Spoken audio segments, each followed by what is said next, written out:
Salut, ici Résumé court. Aujourd'hui, je vais vous faire le résumé du film de comédie américaine appelé L'apprenti millionnaire. Spoiler à venir, attention et prenez soin de vous. Dans la scène d'ouverture, on nous présente Preston Waters, 11 ans. Il vit avec ses parents et ses deux frères aînés qui l'embêtent tout le temps. Récemment, ils ont utilisé une partie de la chambre de Preston pour stocker un système informatique pour leur petite entreprise. Le père de Preston, Fred, soutient ses fils aînés et exhorte le plus jeune à faire des compromis. Preston est en colère parce qu'il doit toujours s'ajuster aux autres. Plus tard, il se rend dans un parc d'attractions pour l'anniversaire de son ami Butch. Comme son père ne lui a donné que $10 pour s'amuser, il ne peut rejoindre ses amis au manège de montagne russe. Au lieu de cela, il se rend à un manège pour les tout petits. Les enfants se moquent de lui pour ne pas avoir assez d'argent. La famille de Preston n'est pas pauvre, mais son père aime enseigner à ses enfants comment gérer et économiser de l'argent. Par conséquent, il a toujours été limité dans tout ce qu'il a pu recevoir. Pendant le petit déjeuner le lendemain matin,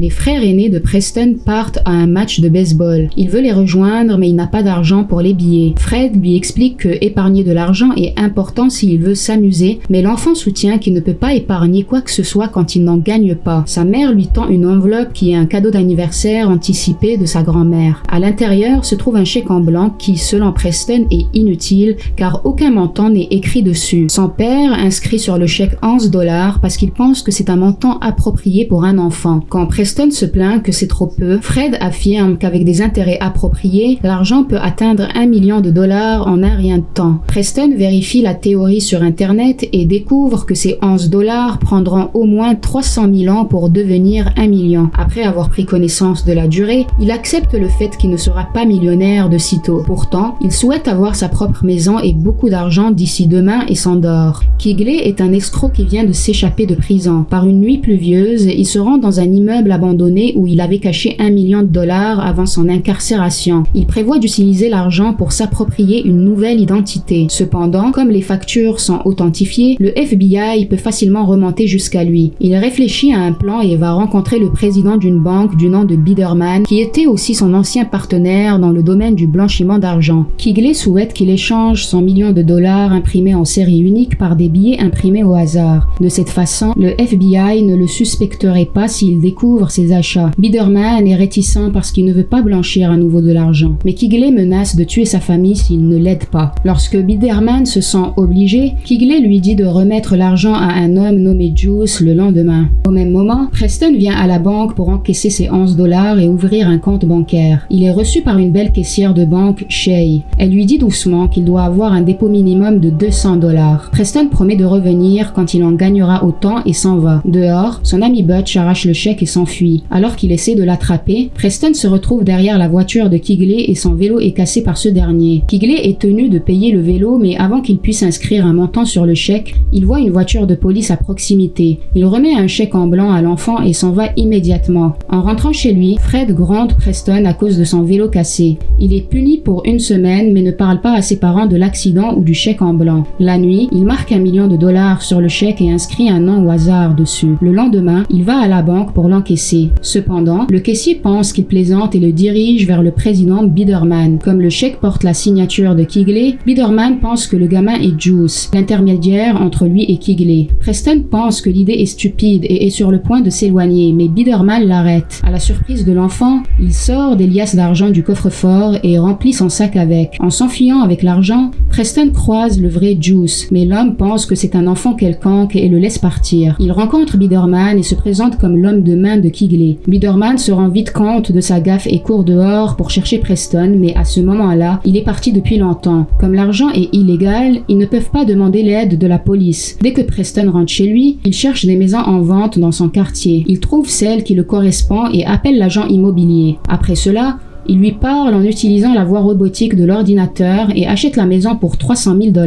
Interrogé sur son nom, Preston regarde l'ordinateur et dit Macintosh. Il est ravi d'avoir enfin obtenu tout ce qu'il souhaite dans la vie. Lorsque Kigley découvre que son argent a disparu, Il fulmine de colère. Dans un premier temps, il insiste sur le fait que c'était la faute de Biderman, mais ensuite, il se souvient du chèque en blanc qu'il a donné à l'enfant au vélo cassé. Tous les trois décident de visiter les lieux réputés pour enfants afin de trouver celui qui a volé leur argent. En attendant, Preston achète une limousine pour lui-même et demande au chauffeur de venir le chercher chez lui. Il se faufile à travers la fenêtre et rencontre le chauffeur, Henry. Au départ, Henry pense que l'enfant essaie de lui faire une farce, mais en recevant l'argent, il s'excuse et le fait asseoir dans le véhicule.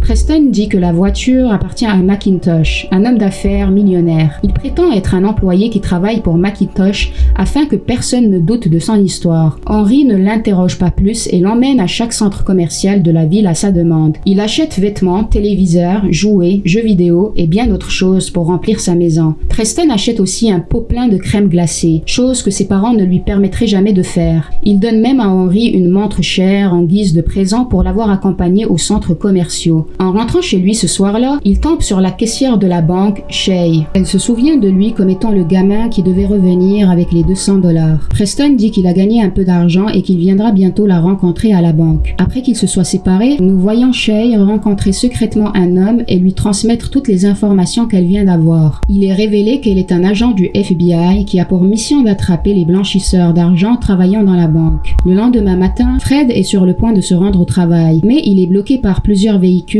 transportant des jouets, des meubles et des téléviseurs dans une autre maison du quartier. Il va vérifier de quoi il s'agit et trouve son plus jeune fils en train de donner des ordres aux gens. Quand Fred lui demande ce qui se passe, il dit qu'il a commencé à travailler pour Macintosh, leur nouveau voisin qui emménage aujourd'hui. Fred ne veut pas que son fils travaille pour un étranger, mais Preston le convainc que Macintosh est un homme de confiance. Il ordonne même aux ouvriers de dégager le chemin pour son père. Fred est stupéfait de voir l'autorité que Preston a sur eux. Lorsque le travail de la maison est enfin achevée, elle contient une piste de course, plusieurs trampolines, un système de jeux vidéo intégré, le bureau personnel de Preston et une piscine avec un toboggan relié à son bureau. Pendant ce temps, Kigley, Biderman et Juice font le tour des parcs d'attractions à la recherche de l'enfant. Leur seul indice est une photo floue prise par la caméra de surveillance de la banque. La nouvelle concernant un homme riche emménageant dans le voisinage se fait entendre et même Shay entend parler de Macintosh. En raison de son immense richesse et de la façon dont il la dépense, elle le soupçonne de faire partie d'une organisation criminelle.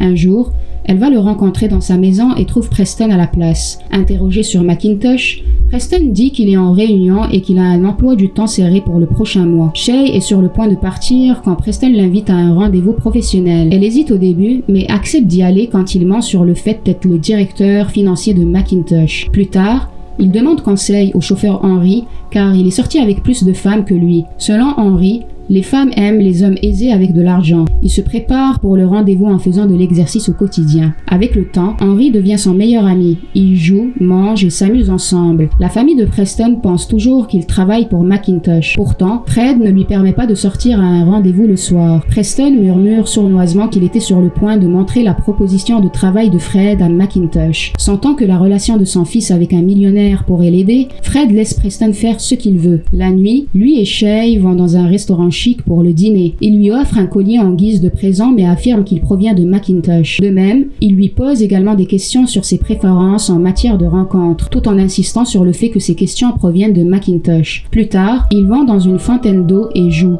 Cependant, le plaisir se termine lorsque Kigley et son groupe se heurtent à eux. Preston suggère à Shay de courir jusqu'à la limousine et s'éloigne avant qu'il ne puisse l'attraper. Avant de se séparer, il l'invite le week-end chez lui afin d'assister à la fête d'anniversaire de Macintosh. En apprenant que Macintosh sera présent à la fête, Shay accepte de venir. Le lendemain, Preston engage une organisatrice de fête qui le facture avec un dépôt de $10 000. Elle veut mettre en place un dîner chic et faire beaucoup de profit en l'arnaquant. Plus tard, Henry sort avec ses amis et Preston se retrouve tout seul dans la maison. N'ayant rien à faire, il se rend au parc pour se remémorer son ancienne vie. Au même moment, Kigley et son groupe arrivent également au parc à sa recherche. Ils le repèrent, mais Preston s'enfuit à vélo immédiatement. Une poursuite s'ensuit entre eux, mais le trio doit s'arrêter lorsque leur voiture heurte une autre voiture. Biderman prétend que voler un autre $1 million serait plus facile que de courir après un gamin. Juste au moment où ils sont sur le point d'abandonner, ils tombent sur l'ami de Preston, Butch. Ils le retiennent au bord du toit d'un bâtiment et lui font révéler le nom et l'adresse de Preston. Cette nuit, et aussi la nuit de la fête d'anniversaire. Alors que tous les préparatifs ont lieu dans le manoir, les frères de Preston pensent que Shay est une opportuniste,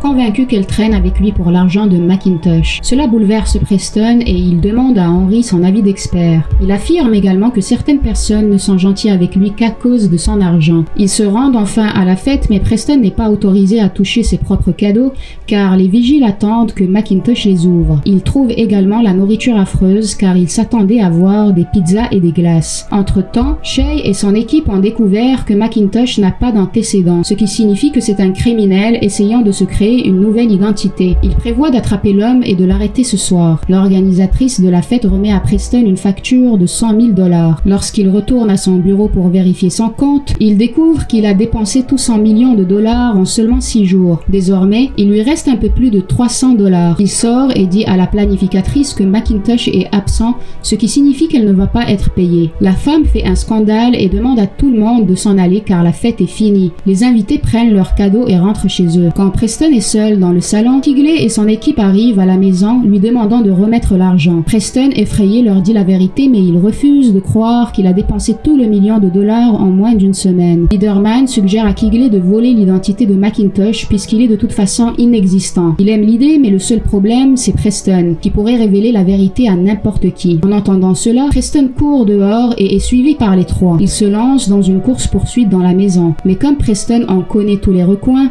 il les déjoue. L'aménagement de la maison avec un toboggan relié à son bureau ainsi qu'un système de jeux vidéo intégré est très pratique. À la fin, Quigley parvient à l'attraper. À ce moment-là, le FBI encercle la maison et leur demande de laisser l'enfant. Il les arrête tous les trois pour escroquerie, blanchiment d'argent et vol. Quigley est supposé être Macintosh, par conséquent, Preston est libéré sans interrogatoire. L'enfant découvre que Shay est un agent du FBI et est triste qu'elle ne puisse pas être sa petite amie. Shay l'embrasse et lui demande de la rencontrer 10 ans plus tard. En marchant dehors, Preston rencontre Henry qui était allé chercher une glace. Comme ils ne peuvent plus travailler ensemble, ils se souhaitent au revoir. Dans la dernière scène, Preston rentre chez lui avec son père et découvre que sa famille a préparé un gâteau d'anniversaire surprise pour lui. Lorsqu'on lui demande de faire un vœu, il se rend compte qu'il a déjà tout ce qu'il souhaite dans la vie, sa famille. Abonnez-vous pour plus de vidéos comme celle-ci. Dites-moi en commentaire ce que vous avez pensé de cette histoire et activez la notification pour ne rien rater des prochaines publications. Merci d'avoir regardé.